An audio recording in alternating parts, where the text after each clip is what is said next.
And this was queued up for us. How a chicken farmer and inflatable tanks won World War II. Agent Garbo and the Ghost Army. Oh, I didn't even notice that it was about Garbo as well.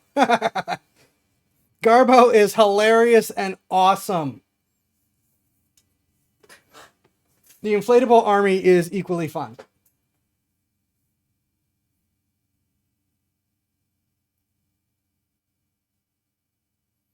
We've said inflatable several times. I'm surprised Bao hasn't shown up. Probably too small of a stream. Oh yes, these.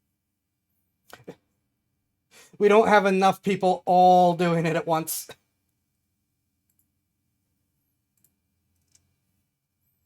All right, volume back up a little bit for everyone.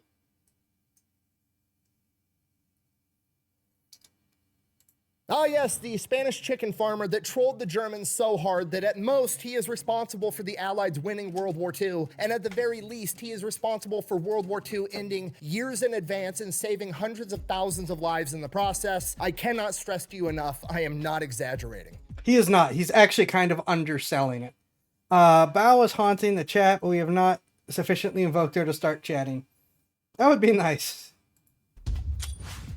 Today we're talking about Agent Garbo, aka Spanish chicken farmer, and a bunch of art majors with inflatable tanks, and how they became one of the most important, critical, deciding factors of all of World War II. They are quite literally the reason that D-Day worked. Okay, here's the deal. They don't teach you this in school, and you're not going to pick it up by watching Saving Private Ryan, but D-Day, the storming of the beach at Normandy, strategically speaking, on paper, was a horrible plan. Like, literally the worst plan available, okay? When you're trying to move in hundreds of thousands of troops, tanks, trucks, equipment, artillery, you want the biggest beach available. Normandy, not the biggest beach available. More importantly, you want a harbor. You want somewhere for all your ships to be able to drop off all the troops and supplies. Guess what Normandy doesn't have? A harbor. And if that wasn't bad enough, half the beaches are covered in cliffs. Why are cliffs bad? Well, because the enemy is on top of the cliff, meaning the enemy has the high ground, and they're going to be shooting at you while you're trying to be a rock climber. He is correct about all of this. If you make it to the top of the cliff, now your back is up against a cliff and you have nowhere to fall back to. Okay, and I know what you're thinking. Well, that does sound like a bad idea, but because it's a bad idea, the enemy's not going to be expecting it, and you're going to be doing what the enemy isn't expecting, which is going to give you an edge.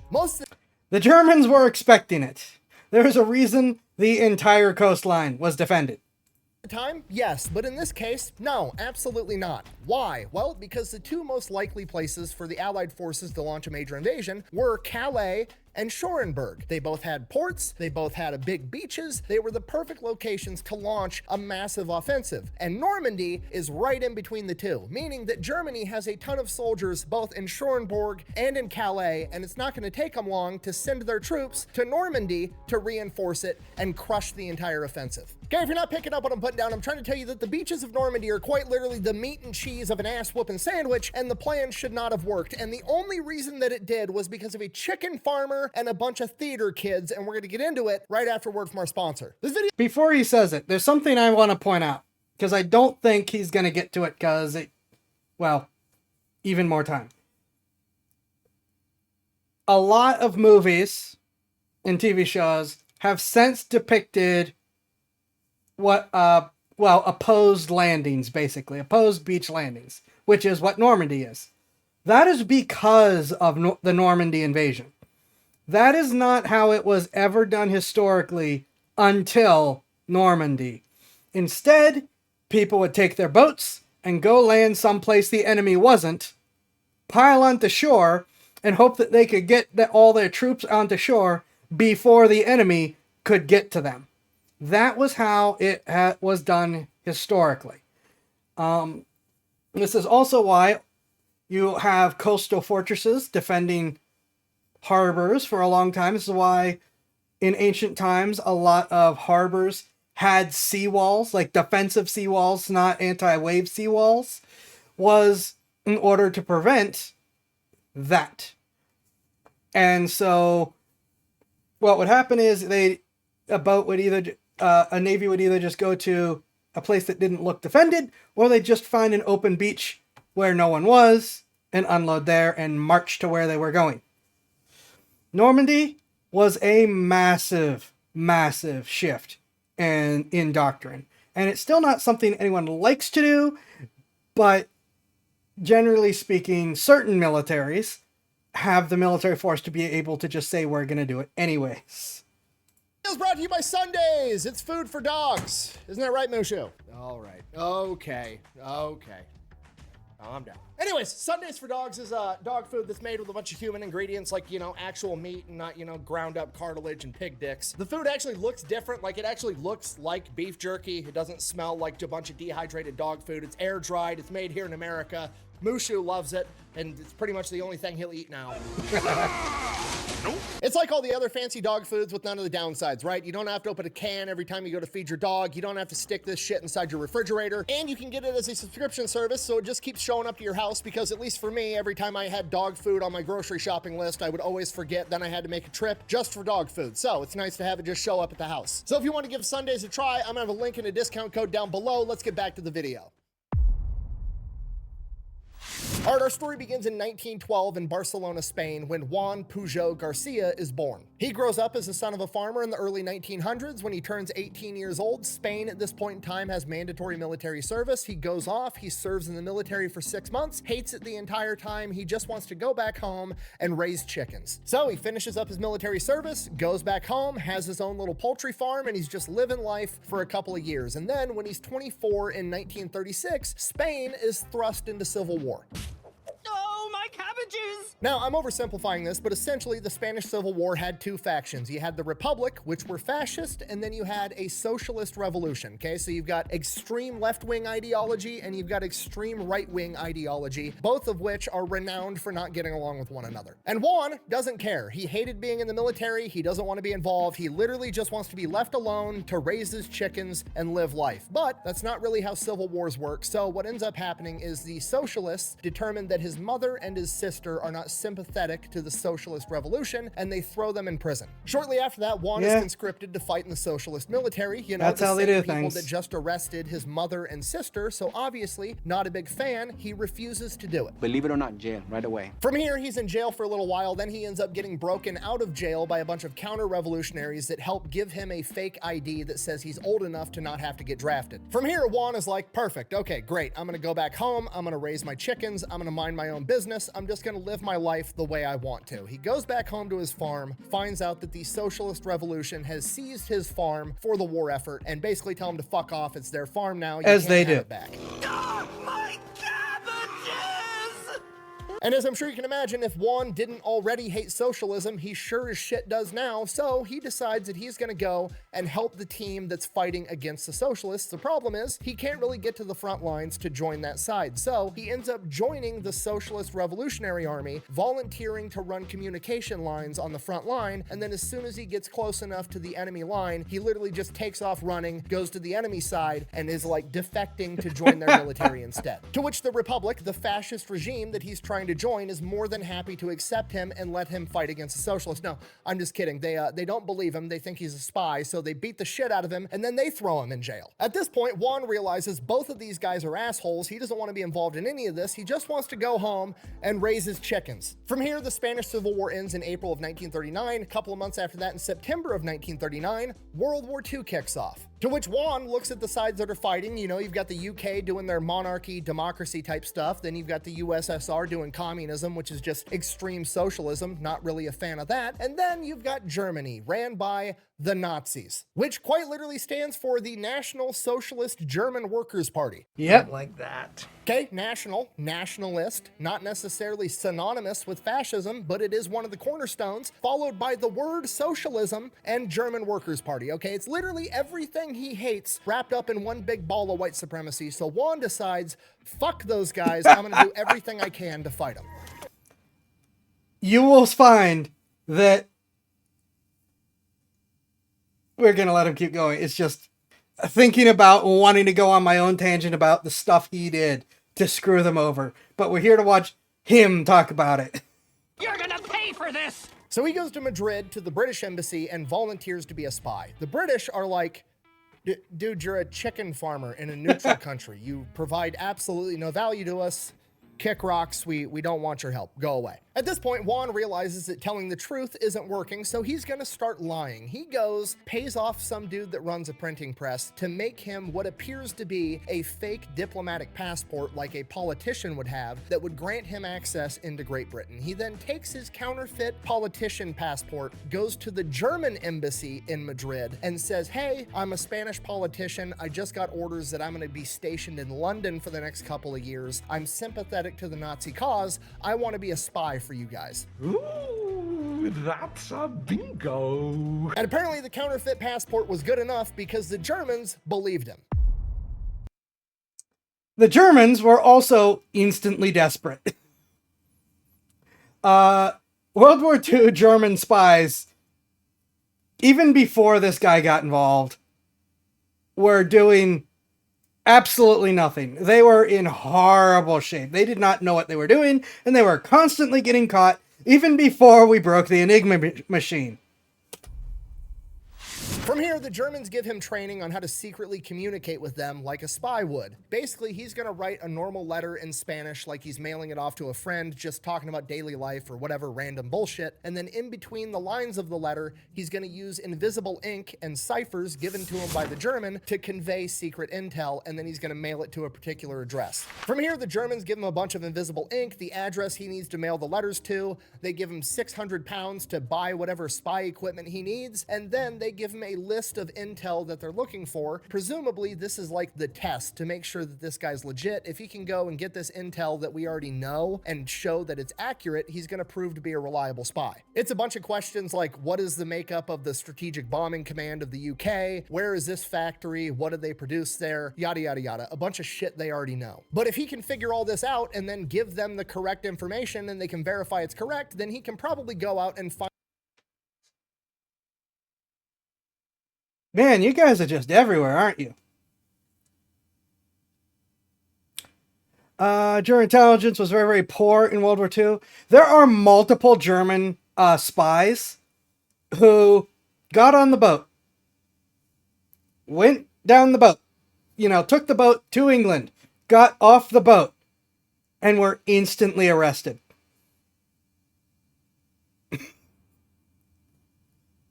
German intelligence was hilariously bad.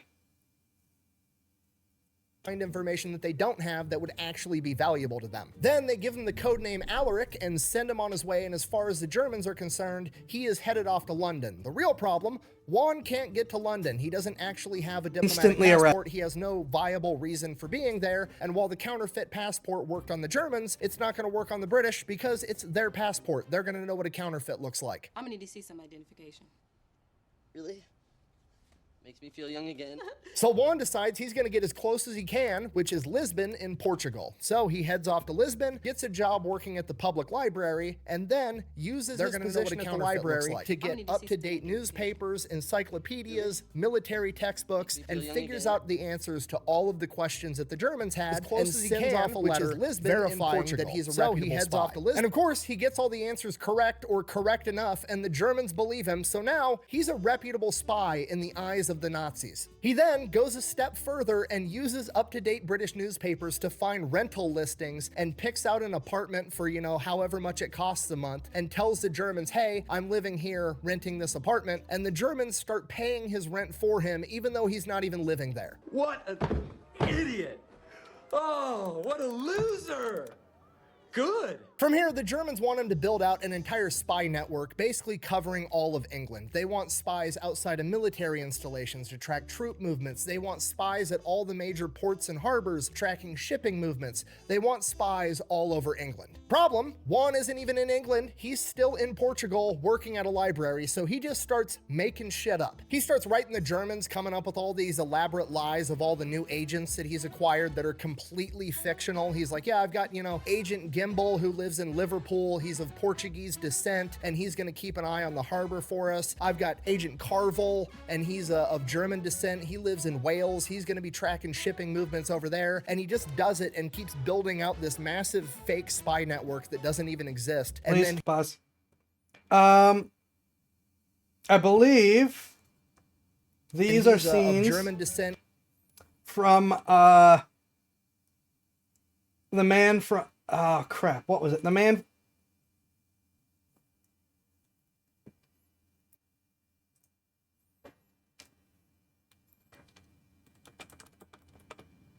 The Man from U.N.C.L.E. That's it. Which is a really good movie, and I'm upset with myself that I could not come up with the name. He lives in Wales. He's going to be tracking shipping movements over there. And he just does it and keeps building out this massive fake spy network that doesn't even exist. And then he convinces the Germans all of his spies. Yes, The Man from U.N.C.L.E., which was an acronym which I cannot remember what it stands for. Need to get paid, so he's getting the wages of all of the spies in his network that don't even exist. And I make nothing. Zero. Zilch.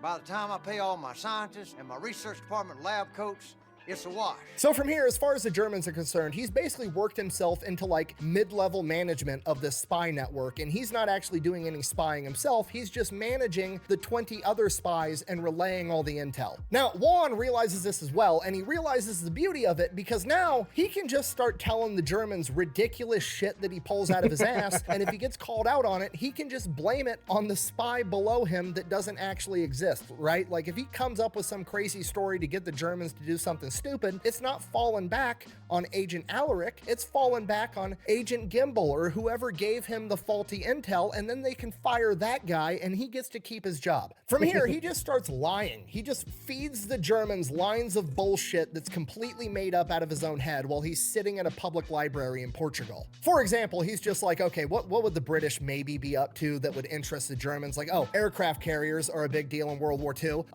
Yeah, the British are designing some super massive mega aircraft carrier and they're testing it on, let me check my encyclopedia at the library, the biggest lake in Britain, Lake Windermere. Yeah, they're testing the new super carrier on Lake Windermere, sends that off to the Germans, just complete made up bullshit. And it's working. So he's like, you know what? Fuck it. The German, it wasn't in Lake Windermere, but if you look up the British supercarrier project, which is made out of bulletproof ice, it is really, really interesting. I'm going to throw a Hail Mary. I'm going to start actually being disruptive to the Germans. I'm going to start physically impacting the outcome of this war. He tells the Germans that his spy up in Liverpool spotted a massive British naval convoy, and they're setting off. They're going to sail along the coastline, go through Gibraltar, and resupply all the Allied troops in Malta, and it's going to be a big deal. So the Germans are freaking out. They're like, holy shit, we're going to go take out this massive convoy with our warships and our submarines, and it's going to be a huge win for the Nazis. Hooray. Obviously, the convoy doesn't actually exist, but the Germans send out a massive naval detachment to go look for it for like weeks, and they never find shit. Now he's having a real effect on the outcome of World War II. He's having thousands of German naval personnel on warships go out, wasting their time, burning through fuel, using up their assets. That naval detachment could be out there attacking somebody else, and he's just wasting their time. He's having a real tangible effect on the outcome of World War II. And while this is going on, unbeknownst to him, British intelligence, MI6, has developed the Ultra Machine, which is like a predecessor to the computer. It's a gigantic calculator, and they're using it to break encrypted Nazi radio traffic. And when a massive naval detachment goes out on a convoy, there's going to be some radio traffic about it. And they're intercepting all this radio traffic where the Germans are looking for a massive British supply convoy to go take it out.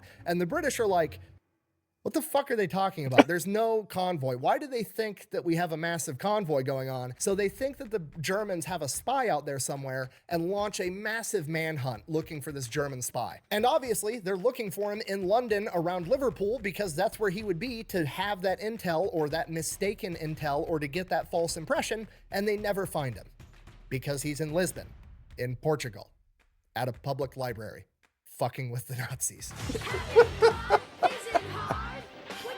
Oh yeah, this whole thing is incredible. A couple of months go by, it's like mid-1942. He's been messing with the Germans for about a year now. One of, if not the greatest spy in history. So he decides that he's going to go to the British embassy in Lisbon and tell them like, hey, here's all this intel. The Germans trust me. I want to be a double agent spy for you guys. The British, super skeptical, start vetting the guy, and they see that he was the one responsible for the convoy fiasco. And they're like, holy shit, we found the guy. He's not in the UK. He's over in Lisbon. oh fuck. So he immediately gets hired. They give him the code name Garbo, referring to a famous actress at the time that was renowned as the best actress in the world, but they think he's the best actor in the world because he's leading the Germans on this wild goose chase. So they move him over to Britain, and he is working out of MI6 headquarters. From here, because now he has real British intel, the lies get more strategic. They get more accurate, but not in a helpful way, but the Germans don't realize that. So he's gaining more and more trust with the Germans because his quality of intel continues to go up. But then he almost gets caught being a double spy because the Germans found out that there was a massive naval convoy that just left Liverpool that Garbo didn't report on. So they go back to Garbo and they're like, hey, we know you have a spy in the area whose whole job is to look over this harbor. Why didn't you report this to us so we could do something about it? To which Garbo was like, yeah, that guy, he died, actually. Yeah, no, he was in the hospital sick for a couple of weeks, and he's dead now. And then had the British take all of the, you know, the fictional story, because the Germans knew the guy's name and his code name and his descent and all these fucking fictional details that he had created, and had the British put an obituary in the British newspaper for this fictional man, and then he sent them the obituary. To which the Germans sent their condolences and severance pay for his widow. Could you imagine having to play poker against this guy? He's the greatest bullshitter of all time. Like, if this were a video game, he put all of his skill points in charisma, because the Germans just seem to believe every line of bullshit that comes out of his mouth. Dude literally got this close to getting caught as a double agent and somehow manages to pull out a huge sum of money and get paid for it while also still being considered a reliable source. Don't worry. Reminder that part of the reason why is because I won't even profess this. Part of the reason why they're willing to believe him and can't double check all this is because he and his spy network is the only German asset in England that they have communications with. Everyone else has either been caught or and arrested, and like another 2 or 3 of them were turned and basically handed over to him. They have no functioning spy network in England. Period. Yeah, all the actual loyal spies have already been caught. So, and they know it.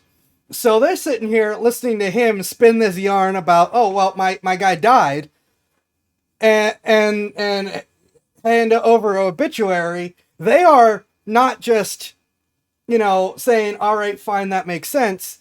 They are desperate to believe that he is still on their side because he's the only one telling them anything at all.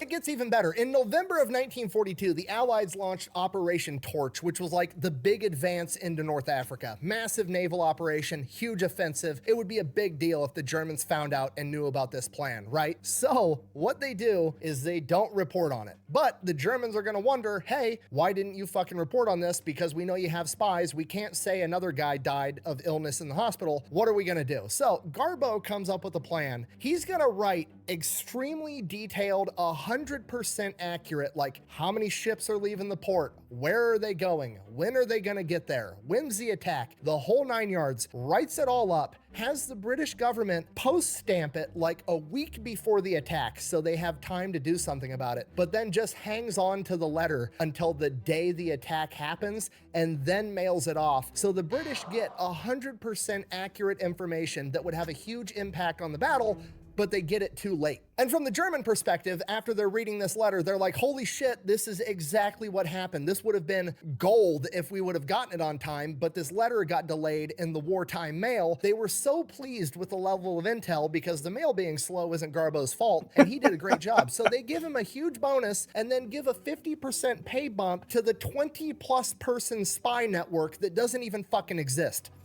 I haven't cried like that since Titanic.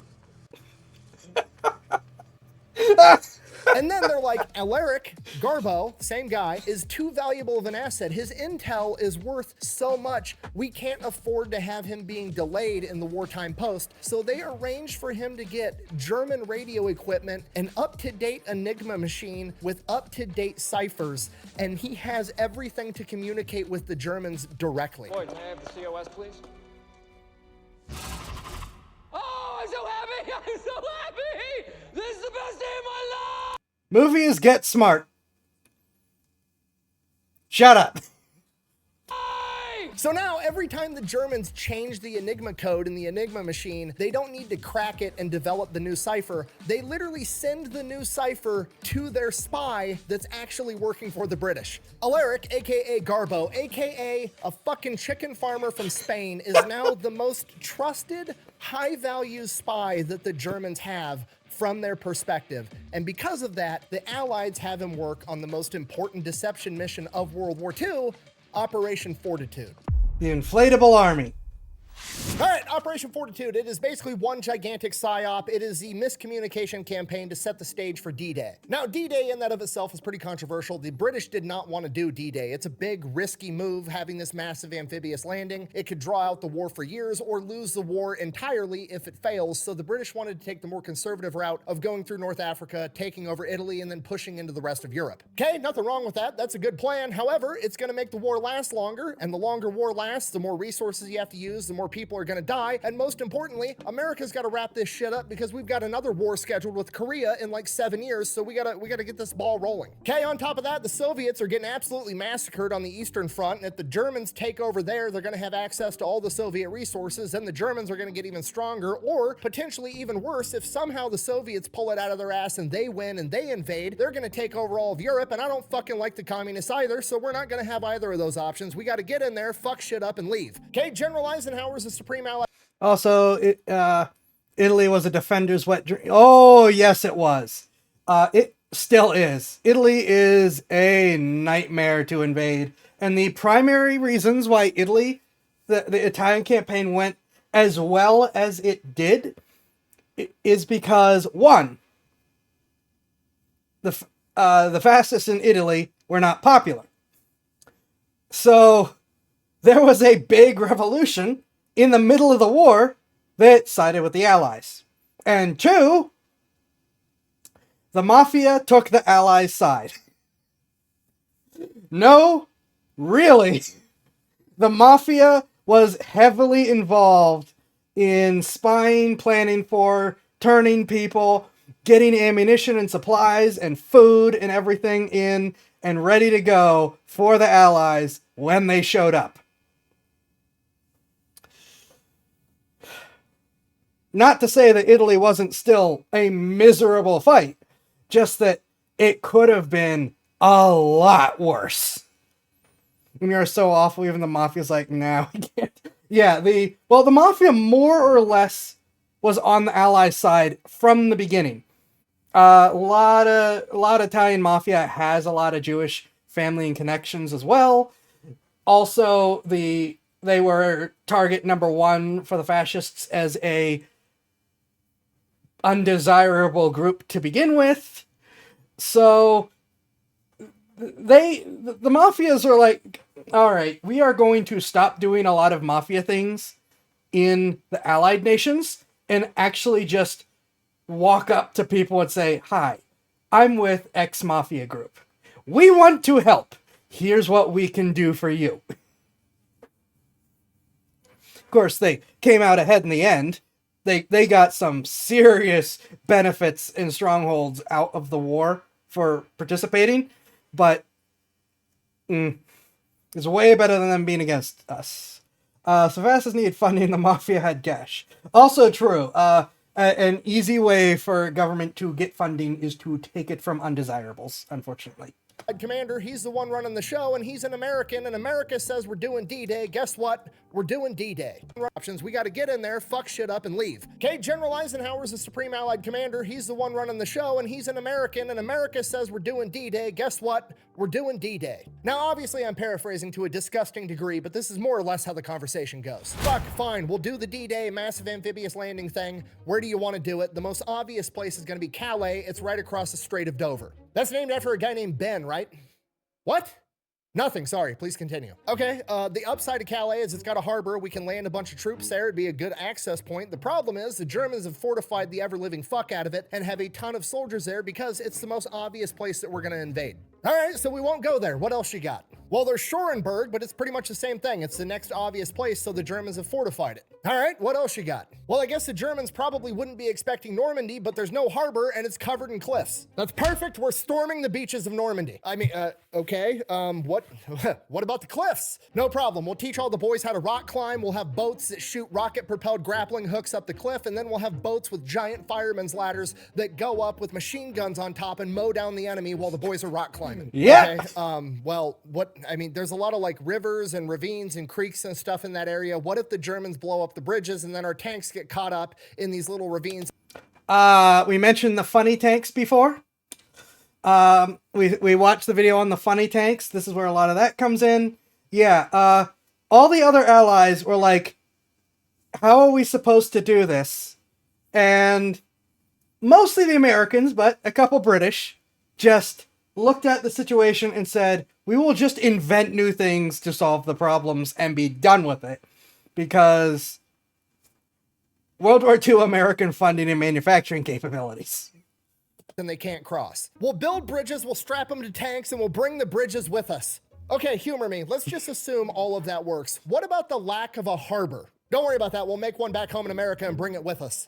I'm sorry, I think you misheard what I said. I said harbor, you know, like the terrain feature. Yeah, motherfucker, did I stutter? We'll build one and bring it with us. I'm sorry, just so we're on the same page. You're gonna build a terrain feature in America and bring it with you to the invasion. Yes, it's not that complicated. We're gonna call it a Mulberry Harbor. It's gonna work great, okay? If you think that's impressive, we're building a portable star to give to Japan later. Just trust me, we're gonna figure it out. No, okay? no, no, don't.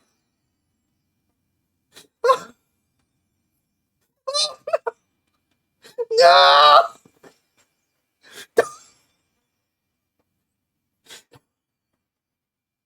I am actually crying. Oh my gosh.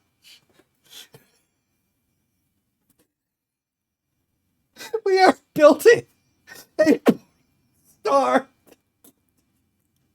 Oh my god. Okay. As awful black comedy as that is my new favorite term for what happened. It used to be, we sank a few boats, they dropped the sun on us twice. We are building a portable sun. We are building a portable star to give to Japan is now my new favorite. Oh my gosh. That's awful. Oh my gosh.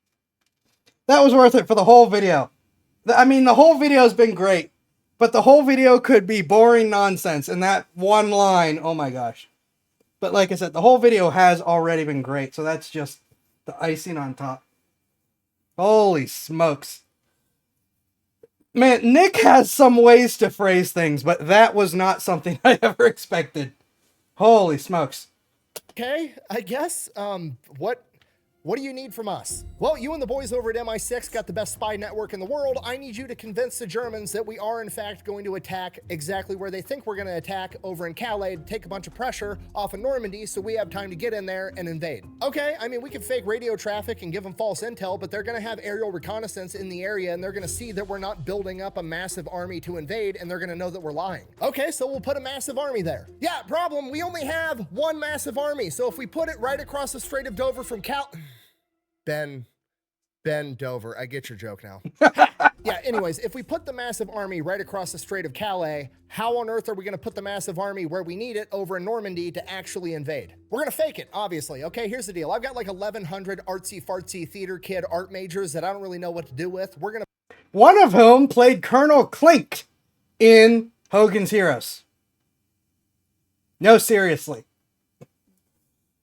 Put them in charge of this, and they're going to build a fake ghost army that's going to imitate a massive invasion force. So I need you guys to start building fake wooden planes and fake wooden landing ships. I'm going to call the people that make the Macy's Day Parade floats, and I'm going to have them make us like 1,000 inflatable tanks, a bunch of inflatable trucks. You thought I was kidding about the inflatable army. And a bunch of inflatable artillery pieces, and we'll start staging up for a massive invasion. And that's pretty much what happened. America sets about creating a ghost army that's ran by 1,100 art majors known as the 23rd Headquarters Special Troops, and they are sent over right across the Strait of Dover to set up this massive fake army. They start setting everything up and staging it so aerial reconnaissance sees it, and while that's going on, Garbo and the rest of the... He's probably not going to tell the story, so I will. Everything up and staging it so aerial reconnaissance...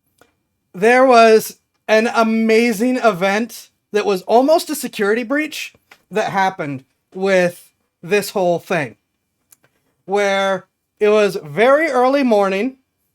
There were soldiers out who were, cleaning up from overnight, making sure all the inflatable stuff is refilled up and in place where it's supposed to be, because it's inflatable. They deflate. They get blown around and all that fun stuff. A local farmer was out for a ride on his bicycle, and, he'd been chased off of his route several times. He figures, okay, I'm going to go early morning before I normally do this, before my normal routine. Maybe I'll be able to go through. He's not really thinking about military secrets and stuff. He just thinks that the mean MPs won't let him ride down the trail that he normally goes. So he goes riding. This place was way, way more secure than that, though clearly not as secure as it needed to be. And an MP does catch him partway down the trail, and he can see in the distance one of the tanks.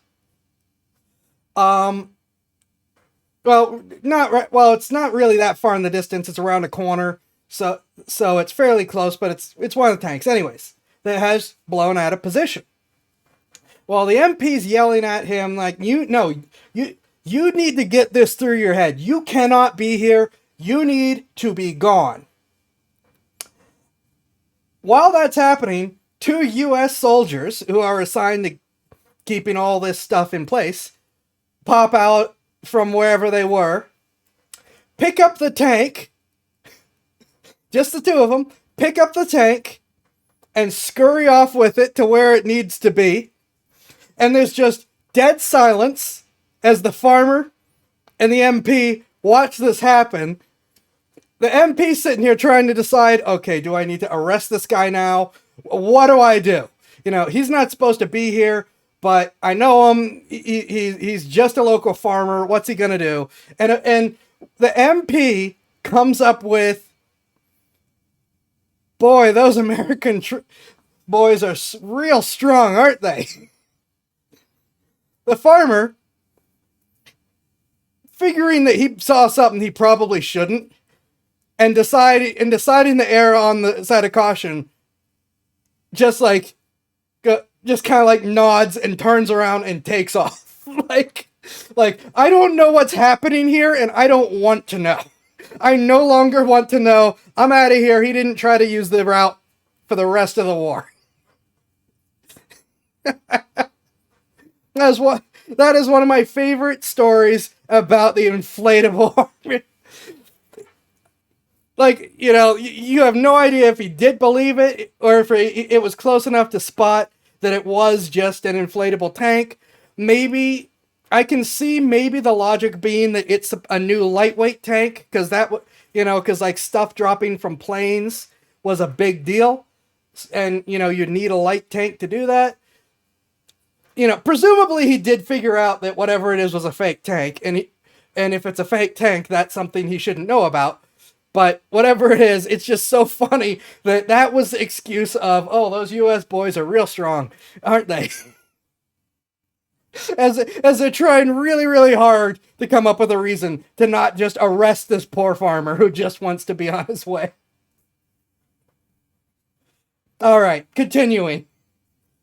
Sees it, and while that's going on, Garbo and the rest of the MI6 spy network is sending fake intel to the German high command, being like, hey, we just had 15,000 new troops come in. We just had a bunch of tanks come in. They're setting up. They're gonna invade Calais. They brought in more troops. Oh, now there's even more. They've got 150,000 men ready to invade Calais. And then somebody got a really good idea to sell this to the Germans. You see, a couple of months prior in 1943, Patton got in a ton of trouble and got basically yanked out of World War II because he was in an aid station and there was a couple of soldiers with shell shock, basically severe crippling PTSD. And hard-ass General Patton was under the impression that these guys were faking it so they didn't have to go off and fight in the war, so he decided to beat a couple of them up. It really pissed off the American people. Eisenhower was furious, so he ends up getting yanked out of World War II. But the Germans never actually believed that America was going to pull their best fighting general out of World War II because he roughed up a couple of privates. So they've been thinking the entire time that Patton is off somewhere on some covert mission building up an invasion force getting ready to attack. So they bring Patton in as bait. They start calling this massive fake army FUSAG, or First Army Group, and they've got Patton parading around getting his picture taken. He's in newspapers. The Germans are obviously monitoring that. Then they've got Garbo, their most trusted spy, relaying the info that Patton's here. He's the one leading this massive army, and the Germans buy it. Hook, line, and sinker. This is just too easy. So the Germans are like, if America's sending their best general... They also brought in the king. They shipped in a ton of soldiers for the day and brought the king in to inspect this fake army, which, and it was all over in the theaters. You know how they do like way back when they do like a newsreel before the movie in the theater or whatever? They made sure it was everywhere and leaked like 6 different copies over to Germany of watching King George wander around, looking at all this stuff like, oh, look at the size of that tank. As there are privates behind it frantically pumping to keep it upright. To attack Calais, we're going to send our best general. They send Erwin Rommel up there with like 150 to 200,000 soldiers. 19 infantry divisions and 2 armored divisions are all now in Calais waiting for Patton to come. This is it. This is going to be the epic showdown between General Patton and Erwin Rommel, the 2 most well-known generals of World War II. Except it's not, because it's all bullshit.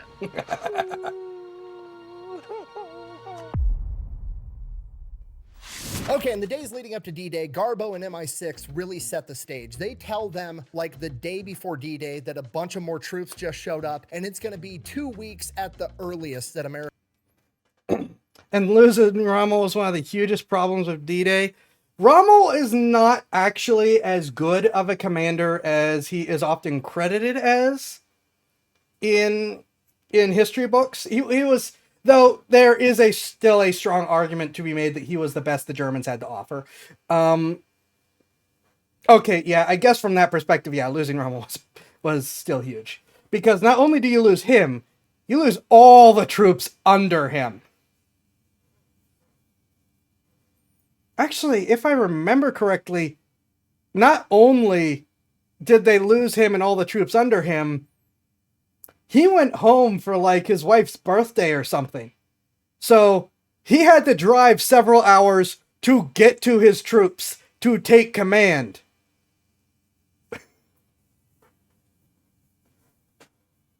So he wasn't just in the wrong place. He was not at the wrong place that he was supposed to be. Is going to launch this attack. So if there's anything that happens before then, it's obviously going to be a diversion to try to get you to take some of your troops out of Calais to soften up the target for Patton. Because of this, launch this attack. So showed up, and it's going to be 2 weeks at the earliest that America is going to launch this attack. So if there's anything that happens before then, it's obviously going to be a diversion to try to get you to take some of your troops out of Calais to soften up the target for Patton. Because of this, Erwin Rommel on June 5th, aka the day before D-Day, D-Day is like, sweet, I've got some time to kill. Tomorrow, June 6th, again, D-Day, is my wife's birthday, so I'm gonna go back home to Germany so I can play hide the bratwurst and celebrate. So Erwin Rommel leaves. D-Day happens, he's in Germany. He's not even in France. So while the birthday girl's laying on the bed pretending her feet hate each other, 156,000 Allied troops hit the beaches of Normandy. And because the Germans are convinced that America's gonna attack at Calais, there's only like 20 to 25,000 Germans defending the beaches of Normandy. So the plan is working. Rommel hears that there's an invasion that gets launched. He makes a beeline back to his headquarters right outside of Paris, France. He doesn't actually get there until June 7th, D-Day +1.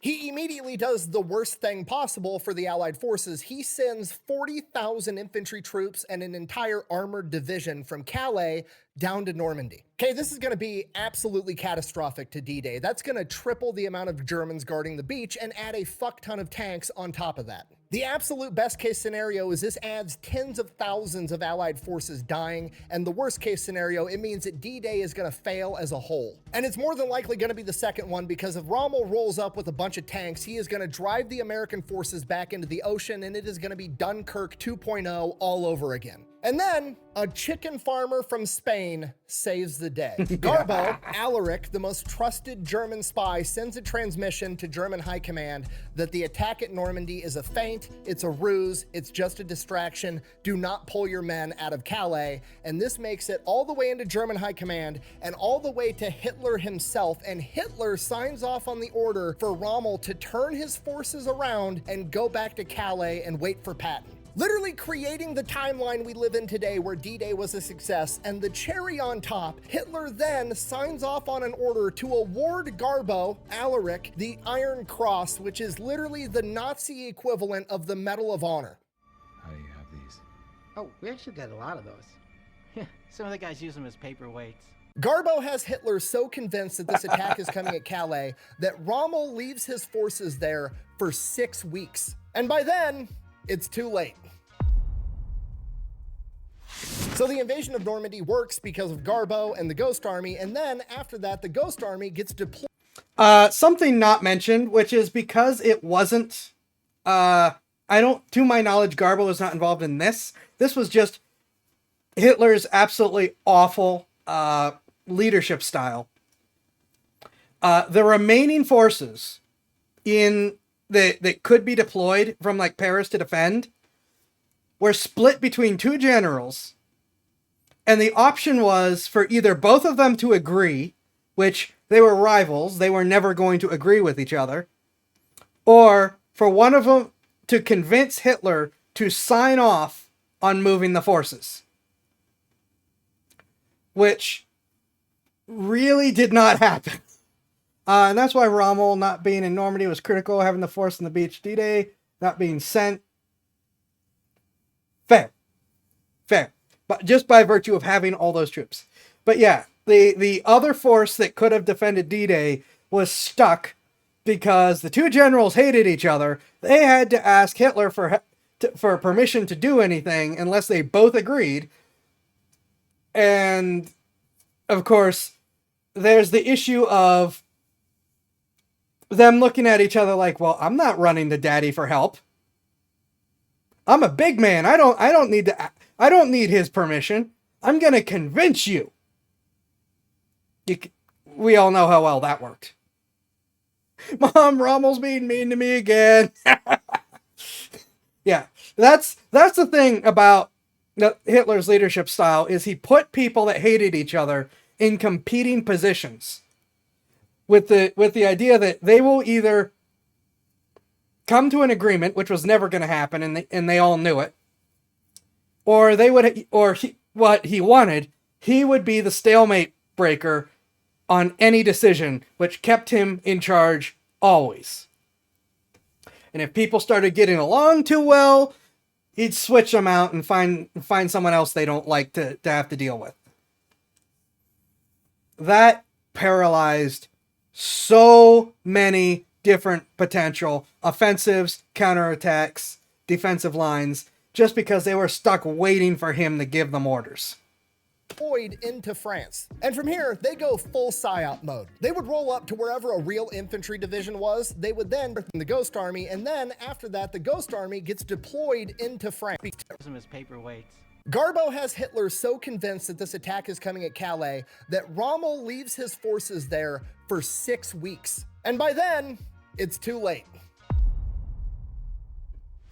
So the invasion of Normandy works because of Garbo and the Ghost Army, and then after that, the Ghost Army gets deployed into France. And from here, they go full PSYOP mode. They would roll up to wherever a real infantry division was. They would then paint that infantry division's logo on all of their inflatable shit and then have their same patches. And then while that unit moved out, they would pretend to still be that unit in the same spot so the Germans don't know where an entire division disappeared to because they still think it's right there. And the level they went to make it look like they were legitimately the unit they had replaced was incredible. The Ghost Army had their own Morse code guys, and they were going to be blasting out fake radio transmissions, fake Morse code, fake everything, in addition to all the inflatables and just appearing like a real military unit. And with Morse code, you can tell who the operator is. The way that your hand strikes the little keypad is very much like handwriting or your spoken voice. You can identify different people and different operators. So these Ghost Army Morse code operators would go and sit with the real infantry division's Morse code operators and learn their exact handwriting, so to speak, so that they could mimic it perfectly. They had trucks with gigantic loudspeakers that would blast noises of tanks moving, trucks moving, NCOs yelling at soldiers to put that cigarette out, all kinds of shit to make it look like a real military unit was there. They took a bunch of theater majors, actors, and they would send them out into the nearby towns with the patches of whatever unit they were imitating, and they would go into bars and get drunk and have conversations dropping fake intel about where they're going next and what they're doing next so that German spies would hear about it and relay false information. Every major step the US military had to make, the Ghost Army was there drawing enemy fire the entire time. When Patton finally did return to theater in Operation Cobra, the Ghost Army was there. When US forces crossed the Siegfried Line, the Ghost Army was there drawing enemy fire and German attention so that they could actually cross at the real location. When Allied forces crossed the Rhine River, the Ghost Army was there pretending to build a bridge 10 miles away from where the real Allied forces were crossing. I keep calling them theater kids and art majors like it's an insult. It's not. These guys have the biggest balls on the planet. You know what sucks more than going into combat in a tank and having the Germans try to kill you? Going into combat, having the Germans try to kill you like you are a tank, and you've got a fucking inflatable tank. The Ghost Army is basically the rodeo I knew that was clowns for coming. the entire US military at this point. The bull rider gets all the glory, but the rodeo clowns are in the ring the entire time saving everybody's ass.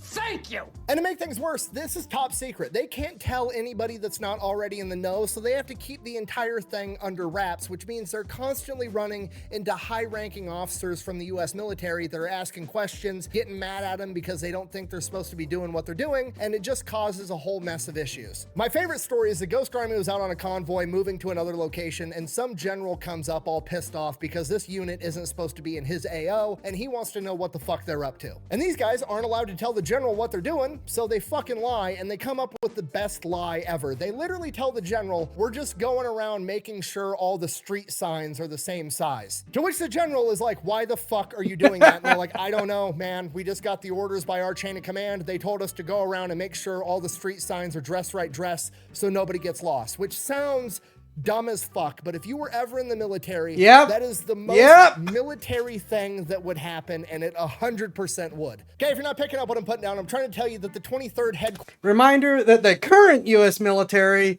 uses high detail spy balloons and airships and dirigibles to monitor traffic speed on military bases.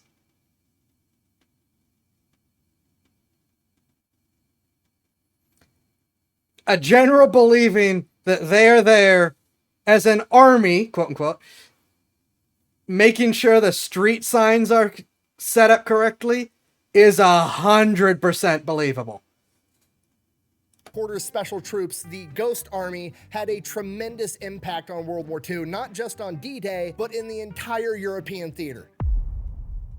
Okay, there is something else about that he didn't mention, and it doesn't get a lot of mention because a lot of people do have some questions about this, and this was not pure Ghost Army things.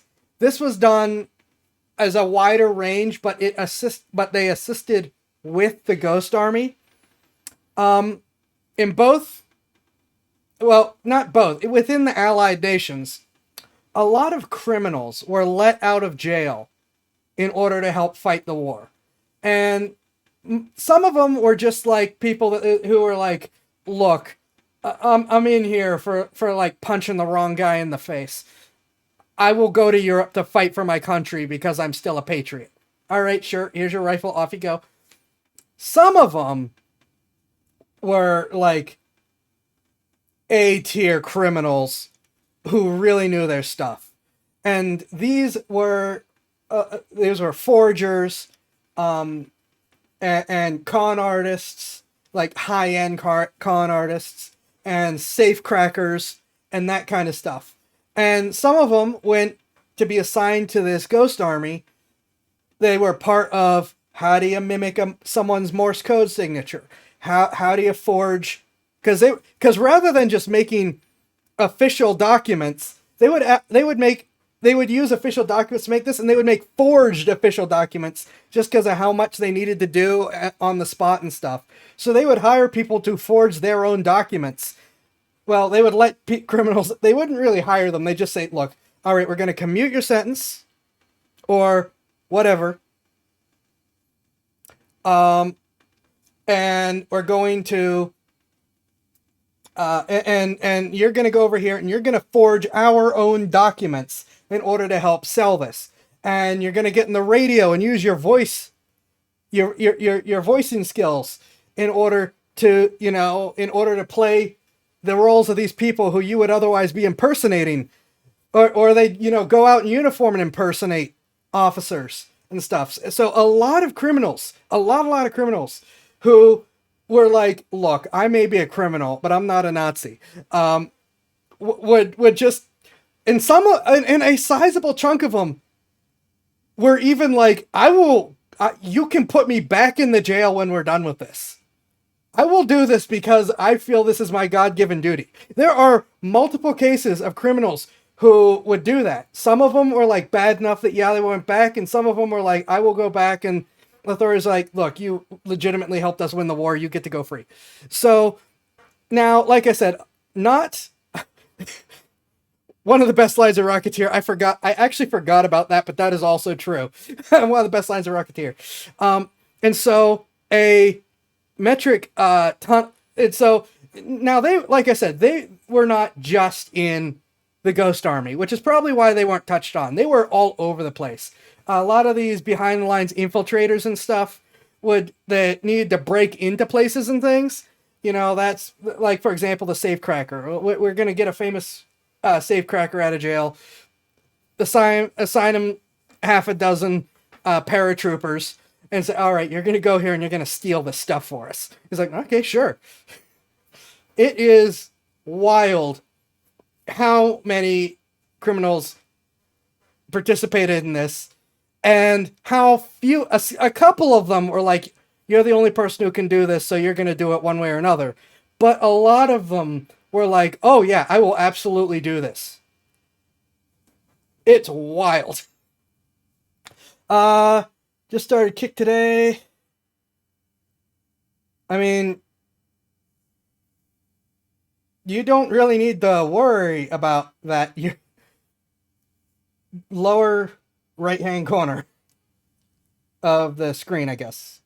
I think a lot of criminals are also adrenaline junkies. Also true. Some of them were just doing it for the thrill. Some of them were like, wait, I can get paid to do what I got thrown in jail for. And like I said, a lot of them were just, okay, I'm bad, but I'm not that kind of bad. In a recent movie about the British criminal version of this, they weren't, well, okay, they employed criminals, but they weren't all criminals. The Ministry of Ungentlemanly Warfare, which I have not yet seen, but want to see. And it is actually named after what the ministry was called during the war. The British spy service, MI6, was actually referred to during the war as the Ministry of Ungentlemanly Warfare. Because of course it was, because they're British. Now, my understanding is that movie is based on on real events, but is not like 100% historically accurate. But I have not seen it yet, so I cannot comment onto its accuracy. That's just what I have heard. The most British thing out there. Yeah, to call your spy force the Ministry of Ungentlemanly Warfare. Which, I mean, first of all, it's a ministry. They have ministries of ministries. Second of all, of course they call spycraft ungentlemanly warfare. So World War II comes to an end. The Ghost Army is essentially sworn to secrecy. Nobody knows that this even happened until the 1990s. The British find out that Garbo got awarded the Iron Cross, so they're like, oh shit, we should probably give this guy an award too. So they give him the Order of the British Empire, which is the highest ranking award they can possibly give him. Homie literally got MVP playing for both teams. And the Nazis never even found out that he was a double agent. The British then give him a big lump sum of money as a thank you, and then he's kind of worried that Nazi sympathizers are going to track him down and kill him if they find out that he was the double agent that quite literally preemptively end World War II, if not is responsible for winning the entire thing. So in 1949, he fakes his own death and disappears. From here, everybody thinks he's dead for decades. And then 25 years later, a historian hears that he might be alive somewhere in South America and ends up tracking him down. And he's a teacher that owns a bookstore in Venezuela. So the British bring him back over for the 40th anniversary. That is a wild country to end up in, if you know anything about, yeah. Day he gets publicly recognized. He's a hero. He finally gets his moment in the sunshine. He gets to go to Normandy and see where all of the battles unfolded. And then, while overlooking one of the cemeteries at Normandy, he said, and I quote, "I knew I saved tens of thousands of lives, but I don't think I did enough." And that is the story of how a chicken farmer from Barcelona and a bunch of theater kids with inflatable tanks helped win World War II. Thank you for watching. Best way to support the channel is go buy some merch over at thefatelectrician.com. Quack bang, out.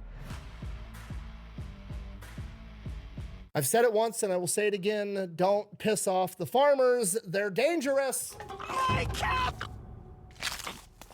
Oh, forget it. Oh, one more thing. I actually got the video for this idea when I went to the Spy Museum in Washington, D.C. with Ethan, Mr. Habitual Line Crosser here on YouTube. They actually had one of these inflatable tanks there in an exhibit. Me and Ethan actually have an exclusive show over on Pepperbox called Habitually Fat, where that's all we do is go to different museums all across the country and get guided tours. And that's just one of my exclusive shows there. I also have a show with PewView where me and him shoot a bunch of guns that we're not normally allowed to shoot on YouTube. I have a talk show with Angry Cops, Eli Double Tap, and Habitual Line Crosser called Kinda Consensual. You can even see all of us try to box each other on there. And the best part about it is I'm part owner of the entire streaming service, me and a bunch of other YouTubers, so there's no censorship, there's no ads, there's just one monthly subscription fee, and you can get a 2-week free trial if you wanted to go check it out.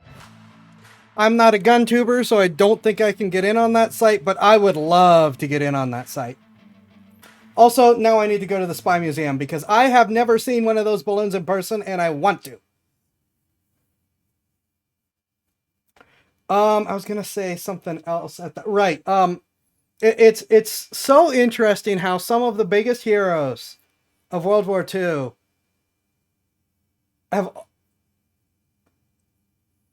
have said that same thing. That it's like, you are one of the individuals who contributed far more than you could ever than anyone could ever possibly ask you, and they still say they could have done more. That they wish they had done more. That some, you know, there was something more that they maybe could have done, but they didn't for whatever reason, and therefore they didn't do enough. And it's like, you helped shift civilizations. Have you never been to the Spy Museum? It's awesome. I actually don't know how I have never been to the Spy Museum. That is something straight up my alley. I don't know how I have never been to the Spy Museum.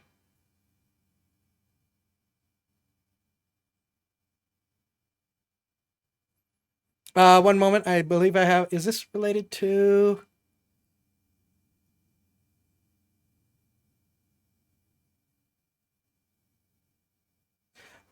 This is. So let me get this started because it likes to take... There we go.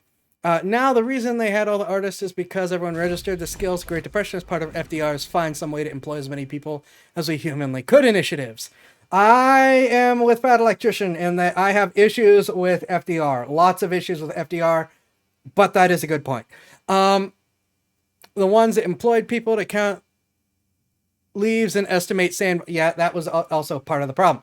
And when World War II popped up, the government called everyone up and secured, if we need you, you'll come for propaganda or whatever, and this was the whatever. Yeah, I will address the rest of your bender later, because I'm very curious as to what's going on here.